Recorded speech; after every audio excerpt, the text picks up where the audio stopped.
Hello সবাই, আজকের ভিডিওতে আমি তৈরি করব কলা আর ডিম দিয়ে ফ্রাই প্যানে প্যানকেক রেসিপি।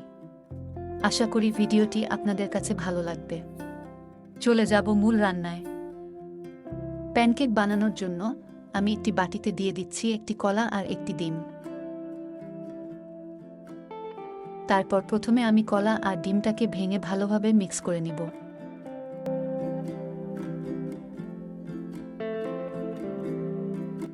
মেশানো হয়ে গেলে দিয়ে দিব 1 চিমটি পরিমাণ লবণ, 1 চা চামচ বেকিং সোডা, 25 গ্রাম পরিমাণ রান্নার তেল,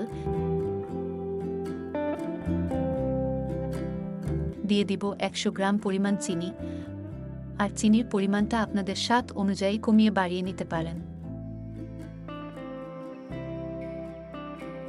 তারপর চিনিগুলো ভালোভাবে মিশিয়ে নিয়ে দিয়ে দিব 1 চা চামচ পরিমাণ ভ্যানিলা এসেন্স, দিয়ে দিব 1 কাপ পরিমাণ ময়দা।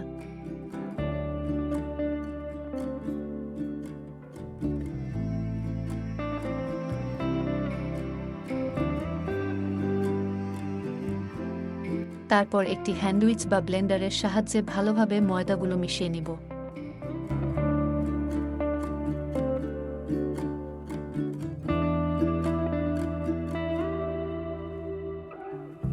ময়দাগুলো ভালোভাবে মিশিয়ে নেওয়ার হয়ে গেলে কেক বানানোর জন্য চুলায় একটি ফ্রাই প্যান বসিয়ে নিয়ে হালকা গরম করে নিয়ে ফ্রাই প্যানের মধ্যে সামান্য পরিমাণ রান্নার তেল ব্রাশ করে নিয়ে গুলানো ময়দাগুলো প্যানে ঢেলে দিব। আর খুবই লো ফ্লেমে 4 থেকে 5 মিনিটের জন্য ঢেকে বেক করে নিব।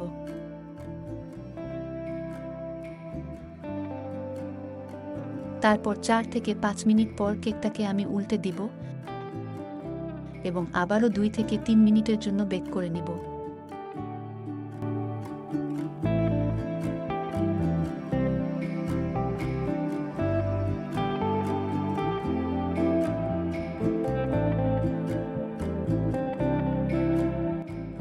দুই থেকে 3 মিনিট পর আমি চুলা থেকে প্যানকেকটি নামিয়ে নিয়ে কেটে 4 ভাগ করে নিয়েছি।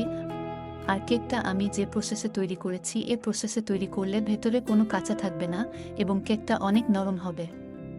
আমি চেষ্টা করেছি এই ভিডিওতে কিভাবে সহজে ফ্রাই প্যানে প্যানকেক তৈরি করা যায়। আশা করি আজকের রেসিপিটি আপনাদের কাছে ভালো লেগেছে। ধন্যবাদ সবাইকে আমার ভিডিওটি শেষ পর্যন্ত দেখার জন্য।